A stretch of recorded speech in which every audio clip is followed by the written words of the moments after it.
Good afternoon, Mrs. Espanto. How are you? I'm fine, sir. Thank you for asking. Okay, so tell me about yourself. I'm Francis Bayani Fabula from Barangay Batang Iranis, Karsama, and the mother of two. And I'm applying as your secretary. And on my last job, I was the employee of the year. Okay, so what else? I'm a responsible, hardworking, and I'm an organized employee. Very good. So based on your records, you have met our company's qualifications. Congratulations, Mrs. Espanto, you're hired. Thank you, sir. Hey, how's your wife? She's doing fine, still as beautiful as ever. How is your husband? You know, Darren Espanto. Still in love with me.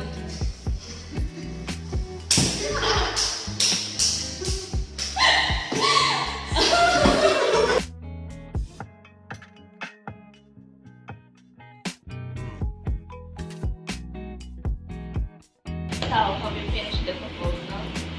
About the proposal, waitress, can we have 2 beers, please? Okay. About the proposal, last night there were some technical difficulties and a lot happened last night. And thank you. So you haven't finished it yet?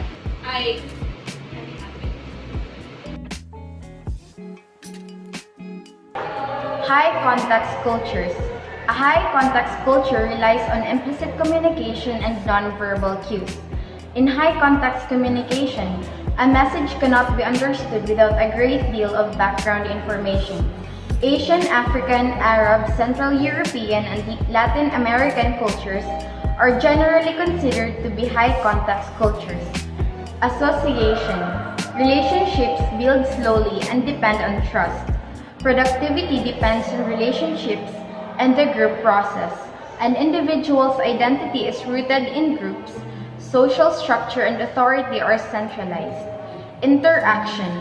Nonverbal elements such as voice, tone, gestures, facial expressions, and eye movement are significant. Verbal messages are indirect, and communication is seen as an art form or way of engaging someone. Disagreement is personalized, and a person is sensitive to conflict expressed in someone else's nonverbal communication. Territoriality. Space is communal. People stand close to each other and share the same space. Temporality. Everything has its own time, and time is not easily scheduled. Change is slow, and time is a process that belongs to others and nature. Learning. Multiple sources of information are used. Thinking proceeds from general to specific. Learning occurs by observing others as they model or demonstrate, and then practicing.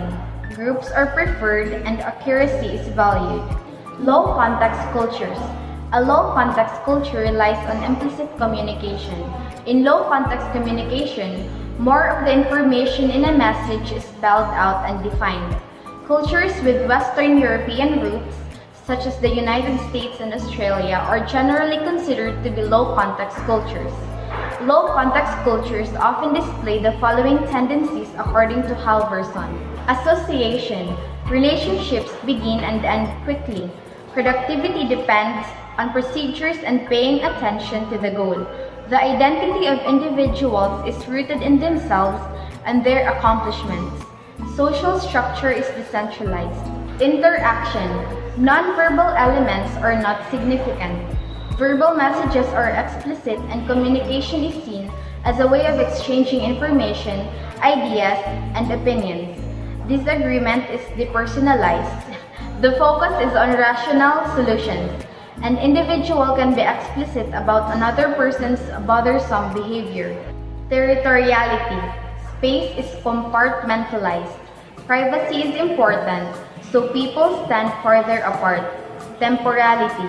Events and tasks are scheduled and to be done at particular times. Change is fast and time is a commodity to be spent or saved. One's time is one's own. Learning. One source of information is used. Thinking proceeds from specific to general.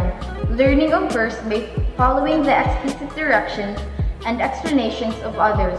Individual orientation is preferred and speed is valued.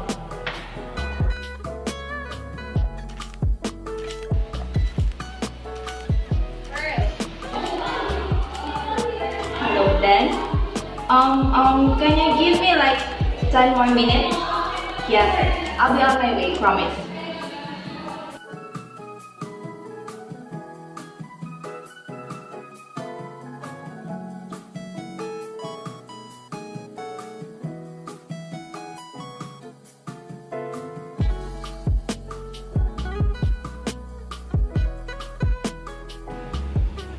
Hello, Dan. Oh, I'm at the cafe. Oh, yeah, I'm on my way. Oh, you're on your way? Okay, sure. Okay, take care.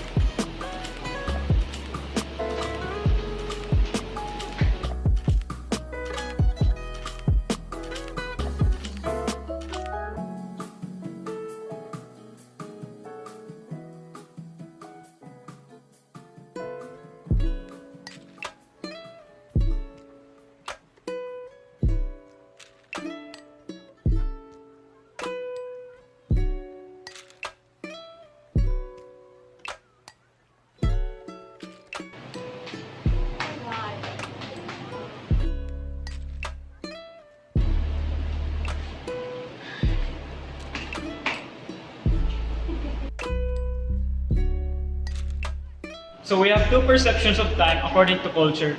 First, we have sequential view of time. Sequential view of time occurs in low context cultures, and they generally view time as a linear structure.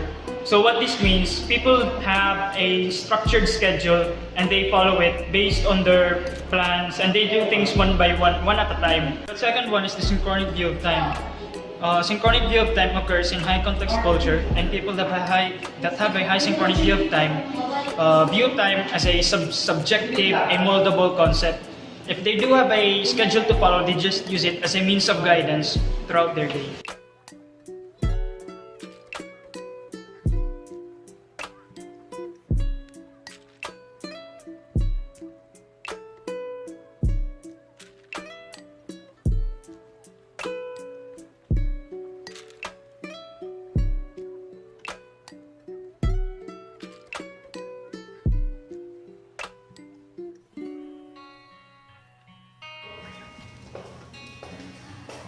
Hey babe, sorry I'm late.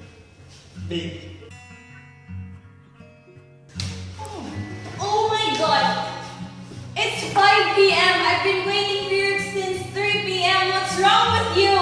Hey, I'm already here, that's all that matters. What? Time matters! Oh my god! Oh my god! Oh my god! Oh my god!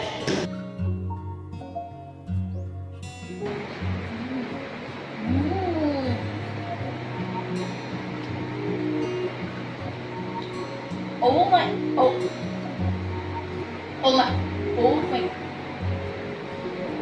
oh my god. Oh my, who made this iced tea? Who made, oh, you? You're an angel, sir. This is the best iced tea ever. Oh my god. I'm mind blown.